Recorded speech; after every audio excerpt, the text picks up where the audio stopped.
Hi friends, welcome to വരാന്താറൈസ് YouTube channel. ഞാൻ മാളവിക. അപ്പോൾ നമുക്കിന്ന് കുറച്ച് ഫിസിക്സിലെ യൂണിറ്റ് എന്ന് പറഞ്ഞ ടോപ്പിക്കിലെ കുറച്ച് പ്രീവിയസ് ഇയർ ക്വസ്റ്റൻസ് നോക്കിയാലോ. നമുക്കിന്ന് ആ ടോപ്പിക്കുമായിട്ട് മുന്നോട്ടോ. ഇന്നൊരു 10 ക്വസ്റ്റനും അതുമായിട്ട് റിലേറ്റ് ചെയ്ത് കുറച്ച് ഫാക്ട്സ് നോക്കാം. അപ്പോൾ നമുക്ക് ഫസ്റ്റ് ക്വസ്റ്റൻ നോക്കിയാലോ. ഫസ്റ്റ് ക്വസ്റ്റൻ നോക്കിയേ. 1 atomic mass unit or 1 dalton equal to dash kilogram. എത്രയാ? ഓപ്ഷൻസ് നോക്കിയേ. 1.66 × 10⁻⁻27 kilogram, 1.66 × 10⁻⁻28 kilogram, 1.66 × 10⁻⁻29 kilogram, 1.66 × 10⁻⁻30 kilogram. എത്ര ആൻസർ? ആൻസർ എന്ന് പറയുന്നത് 1.66 × 10⁻⁻27 കിലോഗ്രാം. അതായത് 1 അറ്റോമിക് മാസ് യൂണിറ്റ് അല്ലെങ്കിൽ 1 ഡാൾട്ടൺ എന്ന് പറയുന്നത് 1.66 × 10⁻⁻27 കിലോഗ്രാം ആണ്. നമുക്ക് അതിനെക്കുറിച്ച് നോക്കാം. എന്താണ് atomic mass unit? Atomic mass unit എന്ന് പറഞ്ഞാൽ എന്താ? നമുക്കറിയാം, ഒരു യൂണിറ്റ് നമ്മൾ പറയുന്നത് വെച്ചാൽ എന്തെങ്കിലും ഒരു സാധനത്തിനെ വെച്ച് കൺസിഡർ ചെയ്തിട്ടായിരിക്കും നമുക്കൊരു യൂണിറ്റ് നമ്മൾ റെപ്രസെൻറ്റ് ചെയ്യുന്നുണ്ടാവും. അപ്പോൾ ഇവിടെ നമ്മൾ അറ്റോമിക് മാസ് യൂണിറ്റ് കൺസിഡർ ചെയ്യാൻ വേണ്ടിയിട്ട് കാർബൺ 12 ആറ്റത്തിനെയാണ് എടുക്കുന്നത്. ഒരു കാർബൺ 12 ആറ്റത്തിനെ എടുക്കും. എന്നിട്ട് അതിൻ്റെ 1/12 മാസാണ് എന്താ ഒരു അറ്റോമിക് മാസ് യൂണിറ്റ് എന്നാണ് പറയുന്നത്. 1/12 മാസ് ഓഫ് എ കാർബൺ 12 ആറ്റമാണ് ഒരു അറ്റോമിക് മാസ് യൂണിറ്റ്. എപ്പോൾ അറ്റോമിക് മാസ് യൂണിറ്റ് നമ്മൾ കാർബൺ 12 ആറ്റമായിട്ടാണ് കൺസിഡർ ചെയ്ത് പോകുന്നത്. അപ്പോൾ ഈ കാർബൺ 12നെ നോക്കുകയാണെങ്കിൽ അതിലെന്താ 6 പ്രോട്ടോൺസും അതുപോലെ തന്നെ 6 ന്യൂട്രോൺസും അതിൻ്റെ ന്യൂക്ലിയസിൽ ഉണ്ട്. 6 പ്രോട്ടോൺസും 6 ന്യൂട്രോൺസും അതിൻ്റെ ന്യൂക്ലിയസിൽ അടങ്ങിയിട്ടുണ്ട്. എന്തൊക്കെയാണ്? നമ്മളൊരു അറ്റോമിക് മാസ് യൂണിറ്റ് എടുക്കുകയാണെങ്കിൽ 1/12 മാസ് ഓഫ് എൻ കാർബൺ 12 ആറ്റമാണ് നമ്മളൊരു അറ്റോമിക് മാസ് യൂണിറ്റ് ആയിട്ട് കൺസിഡർ ചെയ്യുന്നത്. അതുപോലെ തന്നെ കാർബൺ 12 ആറ്റം എടുക്കുകയാണെങ്കിൽ അതിൻ്റെ ന്യൂക്ലിയസിൽ 6 ന്യൂട്രോണും 6 പ്രോട്ടോണുമാണ് എന്താ അടങ്ങിയിട്ടുള്ളത്. പിന്നെ പറയുകയാണെങ്കിൽ എന്താ, ഒരു അറ്റോമിക് മാസ് യൂണിറ്റ് നമ്മൾ വേറൊരു തരത്തിൽ കൺസിഡർ എങ്ങനെയാണ്? ഒരു കാർബൺ 12 ആറ്റത്തിലുള്ള പ്രോട്ടോൺസിൻ്റെയും ന്യൂട്രോൺസിൻ്റെയും അതിൽ റെസ്റ്റ് ചെയ്യുന്ന പ്രോട്ടോൺസിൻ്റെയും ന്യൂട്രോൺസിൻ്റെയും ആവറേജ് ആണ് ഒരു അറ്റോമിക് മാസ് യൂണിറ്റ് എന്ന് കൂടി നമ്മൾ പറയുന്നുണ്ട്. അതായത് വേറെ നമ്മൾ പറഞ്ഞാൽ 1 atomic mass unit is the average of the neutron rest mass and the proton rest mass within A nucleus. അങ്ങനെയാണ് ഒരു അറ്റോമിക് മാസ് യൂണിറ്റ് നമ്മൾ വേറൊരു തരത്തിൽ പറയുന്നത്. പിന്നെ പറയുകയാണെങ്കിൽ എന്താ, അറ്റോമിക് മാസ് യൂണിറ്റിൻ്റെ വേറൊരു പേരാണ് ഡാൾട്ടൺ എന്നുള്ളത്. നമ്മൾ നേരത്തെ പറഞ്ഞു ഒരു അറ്റോമിക് മാസ് യൂണിറ്റ് അല്ലെങ്കിൽ ഒരു ഡാൾട്ടൺ എത്രയാണെന്നാണ് ചോദിച്ചത്. അതുപോലെ അറ്റോമിക് മാസ് യൂണിറ്റിൻ്റെ മറ്റൊരു പേരാണ് ഡാൾട്ടൺ എന്നുള്ളത്. ഇനി നമുക്ക് അടുത്ത ക്വസ്റ്റ്യൻ നോക്കാം. ക്വസ്റ്റ്യൻ നോക്കിയേ. What is the SI unit of force? Question എന്താണ്? What is the SI unit of force? Options നോക്കിയേ. Kip, pascal, newton, dyne. ഏതാ കറക്റ്റ് ആൻസർ? കറക്റ്റ് ആൻസർ തന്നെ ന്യൂട്ടൺ ആണ്. ഫോഴ്സിൻ്റെ SI യൂണിറ്റ് എന്ന് പറയുന്നത് ന്യൂട്ടൺ ആണ്. ഇനി നമ്മൾ പറഞ്ഞു എന്താ, ഫോഴ്സിൻ്റെ SI യൂണിറ്റ് എന്ന് പറഞ്ഞത് ന്യൂട്ടൺ ആണ്. പിന്നെ ഫോഴ്സ് എന്ന് പറഞ്ഞാൽ എന്താ, നമ്മളൊരു എനർജി അല്ലെങ്കിൽ ഒരു ഫോഴ്സ് നമ്മളൊരു ബോഡിയിൽ അപ്ലൈ ചെയ്യുമ്പം ആ ബോഡിയിൽ ഇനീഷ്യൽ സ്റ്റേറ്റിൽ നിന്ന് ഒരു ചേഞ്ച് വരാം. ഒരു ഇനീഷ്യലിൽ ഒരു കണ്ടീഷൻ ഉണ്ടായൊരു സാധനം ഒരു ബോഡി എന്ത് ചെയ്യും, ഒരു എക്സ്റ്റേണൽ ഫോഴ്സ് കൊടുക്കുമ്പോൾ അതിലൊരു ചേഞ്ച് വരുന്നൊരു കണ്ടീഷൻ, ആ ഒരു ഫോഴ്സിനെയാണ് നമ്മൾ, ആ ഒരു കാര്യത്തിനാണ് നമ്മൾ ഫോഴ്സ് എന്ന് പറയുന്നത്. എന്താണ്? ഒരു ബോഡി അതിൽ നമ്മളൊരു എക്സ്റ്റേണലായിട്ടൊരു ഫോഴ്സ് കൊടുക്കുന്നു. അപ്പോൾ ആ വരുന്നൊരു ചേഞ്ചിനെയാണ് നമ്മൾ ഫോഴ്സ് എന്ന് പറയുന്നത്. എന്താ? Force is the external cos, ഒരു കാരണം. എന്താ? അത് കാരണം when acts on a body changes or tries to change the initial state of the body, അതാണ് ഫോഴ്സ് എന്ന് പറയുന്നത്. അതുപോലെ ഫോഴ്സിൻ്റെ ഇക്വേഷൻ എന്നാ, ഫോഴ്സ് എന്ന് പറഞ്ഞാൽ മാസ് ഇൻറ്റു ആക്സിലറേഷൻ. ഫോഴ്സിൻ്റെ ഇക്വേഷൻ എന്ന് പറയുന്നത് force equal to mass into acceleration. അതുപോലെ ഈ ഫോഴ്സ് എന്ന് പറയുന്നത് വെക്റ്റർ ക്വാണ്ടിറ്റിയാണ്. ഫോഴ്സ് എന്ന് പറയുന്നത് ഒരു വെക്റ്റർ ക്വാണ്ടിറ്റിയാണ്. അതുപോലെ ഇപ്പം നമ്മൾ പറഞ്ഞു ഫോഴ്സിൻ്റെ SI യൂണിറ്റ് ആണ് ന്യൂട്ടൺ. അതുപോലെ വേറൊരു യൂണിറ്റായ CGS യൂണിറ്റ് എന്താ? ഫോഴ്സിൻ്റെ CGS യൂണിറ്റ് എന്ന് പറയുന്നത് ഡൈനാണ്. നമുക്ക് ഓപ്ഷനിൽ ഡൈനും കൂടി കൊടുത്തായിരുന്നു. അപ്പോൾ ഡൈൻ എന്ന് പറയുന്നത് ഫോഴ്സിൻ്റെ CGS യൂണിറ്റ് ആണ്. ഇനി അടുത്ത ക്വസ്റ്റ്യൻ നോക്കിയേ. Candela is the unit of dash. Candela is unit of dash. Options നോക്കിയേ. Acoustic intensity, electric intensity, magnetic intensity, luminous intensity. ഏതാ കറക്റ്റ് ആൻസർ? കറക്റ്റ് ആൻസർ എന്ന് പറഞ്ഞാൽ ലൂമിനസ് ഇൻറ്റൻസിറ്റിയാണ്. അപ്പോൾ അതിനെക്കുറിച്ച് നോക്കുകയാണെങ്കിൽ നമുക്കറിയാം, നമുക്ക് സ്റ്റാൻഡേർഡ് യൂണിറ്റ്സ് അതായത് SI യൂണിറ്റ്സ് കുറേ ഉണ്ട്. അതിൽ എന്താ, നമ്മൾ ഇൻ്റർനാഷണൽ സ്റ്റാൻഡേർഡ് യൂണിറ്റ്സിൻ്റെ കണക്കിൽ നമുക്ക് 7 ബേസിക് സ്റ്റാൻഡേർഡ് ക്വാണ്ടിറ്റീസ് ആണ് ഉള്ളത്. എത്ര? 7 ബേസിക് ക്വാണ്ടിറ്റീസ് ആണ് ഉള്ളത്. പിന്നെ പറയുകയാണെങ്കിൽ ബാക്കിയുള്ളതെല്ലാം ഡിറൈവ് ചെയ്തത് ഏത്, ഈ ബേസിക് ക്വാണ്ടിറ്റീസ് നമ്മൾ ഡിറൈവ് ചെയ്തെടുക്കുന്നതാണ് ബാക്കിയുള്ള SI യൂണിറ്റ്സ് ഒക്കെ. ഈ 7 ബേസിക് യൂണിറ്റ്സ് ഏതൊക്കെയാണെന്ന് നമുക്ക് നോക്കാം. അതിലൊന്ന് വരുന്നതാണ് മാസ്. മാസിൻ്റെ എന്താ? കിലോഗ്രാം. മാസിൻ്റെ SI യൂണിറ്റ് ആണ് കിലോഗ്രാം. പിന്നെ നോക്കുവാണെങ്കിൽ ലെങ്ത്തിൻ്റെ മീറ്റർ. ടൈമിൻ്റെ second. Mass kilogram, length metre, time second. ഇനി ബാക്കി 7 3 പറഞ്ഞു. ഇനി ബാക്കിയുള്ള ഏതൊക്കെയാ? Amount of substance. Amount of substance എന്താ? മോള്. എമൗണ്ട് ഓഫ് സബ്സ്റ്റൻസ് എന്ന് പറയുന്നത് മോള്. പിന്നെ വരുന്നതാണ് ടെമ്പറേച്ചർ. ടെമ്പറേച്ചറിന്റെ കെൽവിൻ. പിന്നെ ഇലക്ട്രിക് കറണ്ട് നോക്കിയേ. Electric current ampere. Luminous intensity Candela. നമ്മളെ ക്വസ്റ്റൻ എന്തായിരുന്നു? ലൂമിനസ് ഇന്റൻസിറ്റി ആയിരുന്നു. Luminous intensity Candela, electric current ampere, temperature kelvin, amount of substance മോള്, ടൈം സെക്കൻഡ്, പിന്നെന്താ മാസ് കിലോഗ്രാം, ഡിസ്റ്റൻസ് മീറ്റർ. ഇതൊക്കെയാണ് നമുക്ക് വരുന്ന 7 ബേസിക് ആയിട്ടുള്ള SI യൂണിറ്റ്സ്. ഇതുപോലെ ഈ ബേസിക് SI യൂണിറ്റ്സ് എന്നാണ് ബാക്കിയുള്ള SI യൂണിറ്റ്സ് ഡിറൈവ് ചെയ്തെടുക്കുന്നത്. അത് നമ്മൾ പിന്നെ നോക്കും. ഇനി അടുത്ത ക്വസ്റ്റ്യൻ നോക്കിയേ. What is the SI unit of electric current? നമ്മൾ തൊട്ട് മുമ്പ് പറഞ്ഞതേ ഉള്ളൂ എന്താണ് ഇലക്ട്രിക് കറണ്ടിന്റെ SI യൂണിറ്റ് എന്നുള്ളത്. എന്താ ഓപ്ഷൻസ് നോക്കിയേ. വോൾട്ട്, കുളം, ആംബിയർ, ഓം. ഈ വീഡിയോ തൊട്ട് മുമ്പ് നമ്മൾ കഴിഞ്ഞാൽ ഡിസ്കസ് ചെയ്തതേ ഉള്ളൂ. ഇലക്ട്രിക് കറണ്ട് SI യൂണിറ്റ് എന്താണ്? ആംബിയർ ആണ്. ഇനി അതിനെക്കുറിച്ച് നോക്കുകയാണെങ്കിൽ എന്താണ് ഇലക്ട്രിക് കറണ്ട്? ഇലക്ട്രിക് കറണ്ട് എന്ന് പറഞ്ഞാൽ എന്താ? It is defined as the rate of flow of charge or charge flowing per unit time interval. ഒരു യൂണിറ്റ് ടൈം ഇൻ്റർവെല്ലിൽ ആ ഒരു ഏരിയയിലേക്കൂടി ഒഴുകുന്ന കറണ്ടിനെ, ആ ഒരു ഫ്ലോനെയാണ് നമ്മൾ ഇലക്ട്രിക് കറണ്ട് എന്ന് പറയുന്നത്. ഒരു യൂണിറ്റ് ടൈം ഇൻ്റർവെല്ലിൽ ഫ്ലോ ചെയ്യുന്ന ഒരു ചാർജിന്, അതിനെയാണ് നമ്മൾ ഇലക്ട്രിക് കറണ്ട് എന്ന് പറയുന്നത്. അതുപോലെ തന്നെ ഈ ഇലക്ട്രിക് കറണ്ട് ഒഴുകുന്ന ഡയറക്ഷൻ എന്ന് പറഞ്ഞാൽ പോസിറ്റീവായിട്ടുള്ള ചാർജ് ഏത് സൈഡിലേക്കൂടിയാണോ ഒഴുകുന്നത് ആ സൈഡിലേക്കൂടി തന്നെയായിരിക്കും ഈ ഇലക്ട്രിക് കറണ്ടും ഒഴുകുന്നത്. അതായത് ഇതിൻ്റെ ഡയറക്ഷൻ എന്ന് പറയുന്നത് എന്താ? Flow of positive charge. ഏത് ഡയറക്ഷനിലൂടെയാണോ പോസിറ്റീവ് ചാർജ് ഫ്ലോ ചെയ്യുന്നത് ആ ഡയറക്ഷനിലേക്ക് കൂടി തന്നെയാണ് ഈ ഇലക്ട്രിക് കറണ്ടും ഫ്ലോ ചെയ്യുന്നത്. അതുപോലെ നമ്മളെ ക്വസ്റ്റിൽ പറയുന്നത് അതിൻ്റെ SI യൂണിറ്റ് എന്താണ്? Ampere. Electric current SI unit എന്ന് പറയുന്നത് ആംബിയർ ആണ്. നമ്മൾ ഇത്രയും ഇലക്ട്രിക് കറണ്ട് പറഞ്ഞു. അപ്പോൾ നമുക്ക് ബാക്കി അതിൽ വോൾട്ട്, കുളമ്പ്, ഓം എന്ന് പറയുന്ന 3 ഓപ്ഷൻസും കൂടി കണ്ടായിരുന്നു. അതിൻ്റെ നോക്കിയാലോ. വോൾട്ട് എന്ന് പറയുന്നത് പൊട്ടൻഷ്യൽ ഡിഫറൻസിൻ്റെ SI യൂണിറ്റ് ആണ്. പൊട്ടൻഷ്യൽ ഡിഫറൻസിൻ്റെ SI യൂണിറ്റ് ആണ് വോൾട്ട് എന്ന് പറയുന്നത്. എന്നാൽ കുളമ്പ് എന്ന് പറയുന്നത് ചാർജിൻ്റെ SI യൂണിറ്റ് ആണ് കുളമ്പ് എന്ന് പറയുന്നത്. അതുപോലെ റെസിസ്റ്റൻസിൻ്റെ SI യൂണിറ്റ് ആണ് ഓം. മറന്നു പോകരുത്. റെസിസ്റ്റൻസിൻ്റെ SI യൂണിറ്റ് ആണ് ഓം, ചാർജിൻ്റെത് കുളമ്പ്, പൊട്ടൻഷ്യൽ ഡിഫറൻസിൻ്റെ വോൾട്ട്. വിട്ടുപോകരുതേ. നമുക്ക് അടുത്ത ക്വസ്റ്റ്യൻ നോക്കാം. അടുത്ത ക്വസ്റ്റ്യൻ നോക്കിയേ. The base SI unit of the amount of substance is represented by. The base SI unit of the amount of substance is represented by. Options okay. S, CD, K, mole. ഇതും നമ്മൾ തൊട്ട് മുമ്പ് മറ്റേ basic SI units പറയുന്നതിൽ പറഞ്ഞതാണ്. എന്താ amount of സബ്സ്റ്റൻസിൻ്റെ SI unit എന്ന് പറയുന്നത്? എന്താ? മോളല്ലേ? ആൻസർ മോളാണ്. ഇനി മോള് എന്ന് പറഞ്ഞാൽ എന്താ? എമൗണ്ട് ഓഫ് സബ്സ്റ്റൻസിൻ്റെ SI യൂണിറ്റ് ആണ്.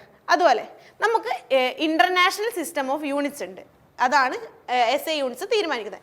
International system of units. ഇവരെന്ത് ചെയ്ത് 7 ബേസിക് യൂണിറ്റ്സും അതുപോലെ തന്നെ 22 ഡിറൈവ്ഡ് യൂണിറ്റ്സുമാണ് നമുക്ക് മെയിനായിട്ട് എടുത്തു വെച്ചിട്ടുള്ളത്. എന്താണ്? 7 ബേസിക് യൂണിറ്റ്സും 22 ഡിറൈവ്ഡ് യൂണിറ്റ്സും. നമ്മളിപ്പോൾ 7 ബേസിക് യൂണിറ്റ്സ് പറഞ്ഞു. ഏതൊക്കെയാണ്? കിലോഗ്രാം മാസിൻ്റെതാണ്. അതുപോലെ എന്താ? മീറ്റർ ഡിസ്റ്റൻസിൻ്റെ ആണ്. സെക്കൻഡ് ടൈമിൻ്റെതാണ്. കെൽവിൻ ടെമ്പറേച്ചറിൻ്റെ ആണ്. മോൾ എമൗണ്ട് ഓഫ് സബ്സ്റ്റൻസിൻ്റെ ആണ്. അങ്ങനെ നമ്മൾ 7 പറഞ്ഞു. ഇനി 22 ഡിറൈവ്ഡും അതിൻ്റെ കൂടെ തന്നെ ഉണ്ട്. ഇതിപ്പോൾ നമുക്ക് ഫിസിക്സ് ക്ലാസ്സിലെല്ലാം കിട്ടുന്നതായിരിക്കും. ഇനി അതുപോലെ ഈ SI യൂണിറ്റ്സിനെ റെപ്രസെൻറ്റ് ചെയ്യാൻ ഒന്നുകിൽ സ്റ്റാൻഡേർഡ് മൾട്ടിപ്പിൾസ് ആയിട്ടോ അല്ലെങ്കിൽ ഫ്രാക്ഷണൽ ക്വാണ്ടിറ്റീസ് ആയിട്ടാണ് SI യൂണിറ്റ്സിനെ എക്സ്പ്രസ് ചെയ്യുന്നത്. നമുക്ക് അടുത്ത ക്വസ്റ്റ്യൻ നോക്കാം. അടുത്ത ക്വസ്റ്റ്യൻ നോക്കിയേ. Unit is dash. എന്താണ്? Unit is dash. ഓപ്ഷൻസ് നോക്കിയേ. Method of measurement, the unknown quantity with respect to which something is measured, amount of measurement, the unknown quantity which is measured. ഏതാ correct answer? Correct answer എന്ന് പറയുന്നത് unknown quantity with respect to which some is measured. അതാണ് correct answer എന്ന് പറയുന്നത്. നമുക്കറിയാം unit എന്ന് പറയുന്നത് എന്താ? ഒരു മെത്തേഡ് ഓഫ് മെഷർമെൻ്റ് അല്ല. നമ്മളൊരു ക്വാണ്ടിറ്റീനെ റെപ്രസെൻറ്റ് ചെയ്തിട്ട് പറയുന്നതാണ് യൂണിറ്റ് എന്നത്. ഒരു സാധനം ഉണ്ടാവും, ആ സാധനത്തിനെ വെച്ചിട്ടായിരിക്കും നമ്മൾ ഈ ഒരു യൂണിറ്റ് നമ്മൾ റെപ്രസെൻറ്റ് ചെയ്യുന്നത്. ഇപ്പം നമുക്ക് എന്താ ഒരു മീറ്റർ, ഈ മീറ്റർ എന്ന് പറയുന്ന സാധനത്തിനെ വെച്ചിട്ടായിരിക്കും നമ്മൾ 1, 2 എന്നുള്ളത് പറയുന്നത്. അപ്പോൾ ഈ മീറ്റർ എന്ന് പറയുന്നതാണ് യൂണിറ്റ് എന്ന് പറയുന്നത്. ഇനി നമുക്ക് യൂണിറ്റ് എന്താ? It's unknown quantity with respect to which something is measured. ഏതോ ഒരു അൺനോൺ ക്വാണ്ടിറ്റി ഉണ്ട്, അതിനെ വെച്ചിട്ട് സംതിങ് മെഷർ ചെയ്യുന്നതാണ് യൂണിറ്റ് എന്ന് പറയുന്നത്. അതുപോലെ എന്താ? Unit is to ton standard used for measuring physical quantities. Physical quantities measure ചെയ്യാൻ വേണ്ടിയിട്ടാണ് നമ്മൾ യൂണിറ്റ്സ് എടുക്കുന്നത്. അതുപോലെ നമ്മളിപ്പോൾ നേരത്തെ പറഞ്ഞു, നമ്മൾ കുറേ വട്ടം ക്വസ്റ്റിൽ പറഞ്ഞു SI യൂണിറ്റ്. അതുപോലെ ഈ SI യൂണിറ്റ് മാത്രമാണോ ഉള്ളത്? അല്ല, നമുക്ക് പലതരത്തിലുള്ള യൂണിറ്റ് സിസ്റ്റം ഉണ്ട്. ഏതൊക്കെയാ? CGS സിസ്റ്റം ഉണ്ട്, EPS സിസ്റ്റം ഉണ്ട്, FPS സിസ്റ്റം ഉണ്ട്, SI യൂണിറ്റ്സ് ഉണ്ട്. ഇതൊക്കെ നമുക്ക് എക്സാമിന് ചോദിക്കുന്നു. ഇപ്പോൾ ഏതെങ്കിലും ഒരു ക്വാണ്ടിറ്റി പറഞ്ഞിട്ട് ഇതിൻ്റെ SI യൂണിറ്റ് എന്താണ്, CGS യൂണിറ്റ് എന്താണ്? നമ്മൾ ഫോഴ്സിൻ്റെ CGS യൂണിറ്റ് എന്തായിരുന്നു? ഡൈനായിരുന്നു. ഇതുപോലെ നമുക്ക് പല ക്വസ്റ്റ്യൻസിനും എക്സാമിന് നമുക്ക് പ്രതീക്ഷിക്കാം. ഇനി അടുത്ത ക്വസ്റ്റ്യൻ നോക്കിയേ. A light year is dash. A light year is dash. എന്താ ഓപ്ഷൻസ് നോക്കിയേ. The time it takes light to travel 1 year. The distance the earth moves in 1 year. The distance travelled by light in 1 year. The time to take light to go once around the earth orbit. ഏതാ correct answer? Correct answer എന്ന് പറയുന്നത് the distance travelled by the light in 1 year ആണ്. നമുക്ക് അതിനെക്കുറിച്ച് നോക്കാം. Light year എന്ന് പറഞ്ഞൊരു time ആണോ? അല്ല, ലൈറ്റ് ഇയർ എന്ന് പറഞ്ഞൊരു ഡിസ്റ്റൻസ് ആണ്. നമുക്ക് പെട്ടെന്ന് ഇയർ എന്ന് കാണുമ്പോൾ ടൈം ആണെന്നൊരു ഡൗട്ട് വരും. ഒരിക്കലും അല്ല, ലൈറ്റ് ഇയർ എന്ന് പറയുന്നത് ഒരു ഡിസ്റ്റൻസ് ആണ്. എന്ത് ഡിസ്റ്റൻസ്? ഒരു ബീം ഓഫ് ലൈറ്റ് എന്താ എർത്തിന് ചുറ്റും 1 വർഷം കൊണ്ട് ചുറ്റി എടുക്കാനെടുക്കുന്ന ഒരു ഡിസ്റ്റൻസ്. ഒരു വർഷം കൊണ്ട് എർത്തിന് ചുറ്റും എടുക്കുന്ന ആ ലൈറ്റ് പോകുന്ന ആ ഡിസ്റ്റൻസിനെയാണ് നമ്മൾ എന്താ ലൈറ്റ് ഇയർ എന്ന് പറയുന്നത്. A light year is the distance A beam of light travels in A single earth year. ഒരു സിംഗിൾ എർത്ത് ഇയറിൽ ഓ ബീം ഓഫ് ലൈറ്റ് എന്താ ഭൂമിക്ക് ചുറ്റും പോകുന്ന ആ ഒരു ഡിസ്റ്റൻസിനെയാണ് ലൈറ്റ് ഇയർ എന്ന് റെപ്രസെൻറ്റ് ചെയ്യുന്നത്. അത് എത്രയുണ്ട്? 6 trillion miles. 6 trillion miles ആയിരിക്കും അത്. അല്ലെങ്കിൽ എന്താ 9.7 trillion kilometers. 9.7 trillion kilometers ആണ് ഒരു ലൈറ്റ് ഇയർ എന്ന് പറയുന്നത്. അതുപോലെ തന്നെ ഒരു ലൈറ്റ് ഇയറിനെ നമുക്ക് വേറൊരു തരത്തിൽ പറയാം. എന്താണ് light year? Distance travelled by the light in a vacuum in 1 year. ഒരു വർഷം കൊണ്ട് വാക്വത്തിൽ അത് ഓടുന്ന, അതായത് അത് പോകുന്ന ഡിസ്റ്റൻസിനെയാണ് 1 light year എന്ന് പറയുന്നത്. എന്താണ്? 1 light year is the distance traveled by light in vacuum in 1 year. 1 light year is the distance traveled by light in a vacuum in 1 year. ഒരു വർഷം കൊണ്ട് ഒരു വാക്വത്തിൽ അത് ചുറ്റാനെടുക്കുന്ന ഡിസ്റ്റൻസിനെയാണ് ഒരു ലൈറ്റ് ഇയർ എന്ന് പറയുന്നത്. അതുപോലെ തന്നെ ഒരു ലൈറ്റ് ഇയർ എന്ന് പറഞ്ഞാൽ എത്രയാണ്? നമ്മൾ പറഞ്ഞു 9.46 into 10,015 മീറ്റർ ആണ് 1 ലൈറ്റ് ഇയർ എന്ന് പറയുന്നത്. എന്താണ്? 9.46 into 1015 മീറ്റർ ആണ് 1 ലൈറ്റ് ഇയർ. അതുപോലെ തന്നെ വാക്വത്തിൻ്റെ വെലോസിറ്റി എത്രയാണ്? വാക്വത്തിൻ്റെ വെലോസിറ്റി എന്ന് പറയുന്നത് 3 into 10⁸8 മീറ്റർ പെർ സെക്കൻഡ്. വാക്വത്തിലെ വെലോസിറ്റി എന്ന് പറയുന്നത് 3 into 10⁸8 മീറ്റർ പെർ സെക്കൻഡ്. ഇനി അടുത്ത ക്വസ്റ്റ്യൻ നോക്കിയേ. What is the unit of work done? What is the unit of work done? Options നോക്കിയേ. Watt, decibel, ampere, joule. ഏതാ കറക്റ്റ് ആൻസർ? കറക്റ്റ് ആൻസർ എന്നത് joule ആണ്. അതിനെക്കുറിച്ച് നോക്കിയേ. എന്താണ് വർക്ക് ഡൺ? വർക്ക് ഡൺ എന്ന് പറഞ്ഞാൽ force into displacement. Work done എന്ന് പറഞ്ഞാൽ ഫോഴ്സ് ഇൻറ്റു ഡിസ്പ്ലേസ്മെൻറ്റ്. അതായത് work done is said to be done by a force when it moves its point of application through a distance. ഒരു ഡിസ്റ്റൻസിലേക്ക് കൂടി ആ point of force പോകുന്നതിനാണ് work എന്ന് പറയുന്നത്. അതിൻ്റെ SI യൂണിറ്റ് എന്താ? ജൂൾ. നമ്മളെ ക്വസ്റ്റിൽ പറഞ്ഞു. അതിന് ഈ 1 ജൂൾ എന്ന് പറഞ്ഞാൽ എന്നാ? ഒരു ജൂൾ എന്ന് പറഞ്ഞാൽ 1 ന്യൂട്ടൺ മീറ്റർ ആണ്. ഒരു ന്യൂട്ടൺ മീറ്റർ ആണ് ഒരു ജൂൾ എന്ന് പറയുന്നത്. അപ്പോൾ നമുക്ക് ഓപ്ഷനിലുണ്ടായ ബാക്കി ഇത് നോക്കിയാലോ? Options what, ampere, decibel. ഈ വാട്ട് എന്ന് പറയുന്നത് പവറിൻ്റെ SI യൂണിറ്റ് ആണ്. വാട്ട് എന്ന് പറയുന്നത് പവറിൻ്റെ SI യൂണിറ്റ് ആണ്. എന്നാൽ ആംബിയർ എന്നാ? ആംബിയർ എന്ന് പറഞ്ഞാൽ കറണ്ടിൻ്റെ ആണ്. നമുക്ക് ഇതിനു മുമ്പ് ഒരു ക്വസ്റ്റ്യൻ ഉണ്ടായിരുന്നു. കറണ്ടിൻ്റെ എന്താ SI യൂണിറ്റ് എന്താണ്? ആംബിയർ. അതുപോലെ ഡെസിബൽ എന്താ? ഇൻറ്റൻസിറ്റി ഓഫ് സൗണ്ടിൻ്റെ SI യൂണിറ്റ് ആണ് ഡെസിബൽ എന്ന് പറയുന്നത്. ഇൻറ്റൻസിറ്റി ഓഫ് സൗണ്ടിൻ്റെ SI യൂണിറ്റ് ആണ് ഡെസിബൽ എന്ന് പറയുന്നത്. ഇനി നമുക്ക് അടുത്ത ക്വസ്റ്റ്യൻ നോക്കാം. അടുത്ത ക്വസ്റ്റ്യൻ നോക്കിയേ. Which among the following is not a unit of time? ഒന്നും കൂടി വായിക്കാം. Which among the following is not a unit of time? ഏതൊക്കെയാ നോക്കിയേ? 1 parsec, 2 second, 3 light year, 4 year. ഏതാ options? Okay. Only 2, both 1 and 2, 2, 3 and 4, 1, 2 and 4. ഏതാ correct answer? Correct answer എന്നത് both 1 and 3. ഇതിൽ എന്താ 1ഉം 3ഉം എന്താ ടൈമിൻ്റെ യൂണിറ്റ് അല്ല. പാർസെക്കും ലൈറ്റ് ഇയറും ടൈമിൻ്റെ യൂണിറ്റ് അല്ല. ഇതാ നമ്മളെ ക്വസ്റ്റിന് നമ്മളെ വീഡിയോയിൽ ആദ്യം കണ്ടവർക്കറിയാം. ലൈറ്റ് ഇയർ എന്താ ടൈമിൻ്റെ യൂണിറ്റ് അല്ല, നമ്മൾ പറഞ്ഞു നിർത്തിയതേ ഉള്ളൂ. അപ്പോൾ പാർസെക്കും എന്താ ടൈമിൻ്റെ യൂണിറ്റ് അല്ല. നമുക്ക് അതിനെക്കുറിച്ച് നോക്കാം. പാർസെക്ക് എന്ന് പറയുന്നത് എന്താ? ഇതൊരു ലാർജസ്റ്റ് പ്രാക്ടിക്കൽ യൂണിറ്റ് ആണ് പാർസെക്ക് എന്ന് പറയുന്നത്. പാർസെക്ക് എന്ന് പറയുന്നത് ഒരു ലാർജസ്റ്റ് പ്രാക്ടിക്കൽ യൂണിറ്റ് ആണ്. എന്ത്? ഡിസ്റ്റൻസ് അളക്കാൻ വേണ്ടി, ആസ്ട്രോണമിയിൽ ഡിസ്റ്റൻസ് അളക്കാൻ വേണ്ടി എടുക്കുന്ന ലാർജസ്റ്റ് പ്രാക്ടിക്കൽ യൂണിറ്റ് ആണ് പാർസെക്ക് എന്ന് പറയുന്നത്. അതായത് പാരാലക്റ്റിക് സെക്കൻഡ് എന്നാണ് പാർസെക്ക് എന്ന് പറയുന്നത്. അതുപോലെ ഇത് എന്ത് ഡിസ്റ്റൻസ് അളക്കുന്നത് വെച്ചാൽ distance at which an arc of the length of 1 astronomical unit subtend an angle of 1 second of arc. ഇതാണ് അതിൻ്റെ ഡെഫിനേഷൻ വരുന്നത്. അതുപോലെ ഒരു പാർസെക്ക് എന്ന് പറയുന്നത് എന്താ 3.08 ഇൻറ്റു 1016 മീറ്റർ ആണ് പാർസെക്ക് എന്ന് പറയുന്നത്. ഒരു പാർസെക്ക് എന്ന് പറയുന്നത് 3.08 ഇൻറ്റു 1016 മീറ്റർ ആണ് ഒരു പാർസെക്ക്. ഇനി ലൈറ്റ് ഇയർ എന്താ നമ്മൾ പറഞ്ഞു, distance travelled by light in a vacuum in 1 year. ഒരു വർഷം ഒരു വാക്വത്തിൽ അത് മൂവ് ചെയ്യാൻ എടുക്കുന്ന ഡിസ്റ്റൻസിനെയാണ് 1 ലൈറ്റ് ഇയർ എന്ന് പറയുന്നത്. അതുപോലെ ഈ ലൈറ്റ് ഇയർ എന്തിനാണ് യൂസ് ചെയ്യുന്നത്, നിയർ ബൈ ആയിട്ടുള്ള സ്റ്റാർസിൻ്റെ ഡിസ്റ്റൻസ് അളക്കാൻ വേണ്ടിയിട്ടാണ് നമ്മൾ ലൈറ്റ് ഇയർ യൂസ് ചെയ്യുന്നത്. അടുത്തടുത്തുള്ള നക്ഷത്രങ്ങൾ തമ്മിൽ ഡിസ്റ്റൻസ് അളക്കാൻ വേണ്ടി ആസ്ട്രോണമിയിൽ യൂസ് ചെയ്യുന്നതാണ് ലൈറ്റ് ഇയർ എന്ന് പറയുന്നത്. അതുപോലെ ഒരു ലൈറ്റ് ഇയർ എന്ന് പറഞ്ഞാൽ എത്രയാ 9.467 ഇൻറ്റു 1015 മീറ്റർ. 9.467 ഇൻറ്റു 1015 മീറ്റർ ആണ് ഒരു ലൈറ്റ് ഇയർ എന്ന് പറയുന്നത്. ഇനി പാർസെക്ക് പറഞ്ഞാൽ എന്താ, പാർസെക്ക് എന്ന് പറഞ്ഞാൽ it is the unit of length use to measure the large. നമ്മളിപ്പോൾ പറഞ്ഞു എന്താ unit of measure to large ആസ്ട്രോണമിയിൽ ലാർജ് ഡിസ്റ്റൻസ്, പ്രാക്ടിക്കലായിട്ടുള്ള ലാർജ് ഡിസ്റ്റൻസ് യൂസ് ചെയ്യാൻ അളക്കാൻ വേണ്ടി നമ്മൾ യൂസ് ചെയ്യുന്നതാണ് പാർസെക്ക് എന്ന് പറയുന്നത്. എന്നാൽ സെക്കൻഡ് എന്ന് പറഞ്ഞത് ടൈമിൻ്റെ SI യൂണിറ്റ് ആണ് സെക്കൻഡ് എന്ന് പറയുന്നത്. അതുപോലെ ഇയർ എന്ന് പറഞ്ഞാൽ ഒരു യൂണിറ്റ് ഓഫ് ടൈം ആണ് ഇയർ എന്ന് പറയുന്നത്. 1 ഇയർ എത്രയാ, 1 ഇയർ എന്ന് പറഞ്ഞാൽ 365 ഡേയ്സ് ആണ്. അതുപോലെ 1 ഡേ എന്ന് പറയുന്നത് 24 അവേഴ്സ് ആണ്. 1 അവർ എന്ന് പറയുന്നത് 3600 സെക്കൻഡ്സ് ആണ്. ഇതൊക്കെ നമുക്ക് മാത്സിലും എപ്പോഴും യൂസ് ചെയ്യാൻ വേണ്ട സാധനങ്ങളാണ് ഈ 1 ഇയർ 1 ഡേ 1 അവറിൻ്റെ കാൽക്കുലേഷൻസ് ഒക്കെ. ഇനി ഇന്നത്തെ ലാസ്റ്റ് ക്വസ്റ്റ്യൻ 10ാമത്തെ ക്വസ്റ്റ്യൻ നോക്കിയാലോ. 1 nautical mile is equal to എന്തൊക്കെയാ options okay 1.687 kilometre, 1.712 kilometre, 1.512 kilometre, 1.852 kilometre. ഏതാ കറക്റ്റ് ആൻസർ? കറക്റ്റ് ആൻസർ എന്ന് പറഞ്ഞാൽ 1.852 കിലോമീറ്റർ ആണ്. നമ്മൾ മെയിനായിട്ട് ഈ നോട്ടിക്കൽ മൈൽ എവിടെയാണ് യൂസ് ചെയ്യുന്നത് അറിയോ, ഈ കടലിൽ നമ്മൾ അളവ് പറയാനൊക്കെയാണ്, കടലിലുള്ള ഡിസ്റ്റൻസ് പറയാനൊക്കെയാണ് നമ്മൾ മെയിനായിട്ട് നോട്ടിക്കൽ മൈലിൽ യൂസ് ചെയ്യുന്നത്.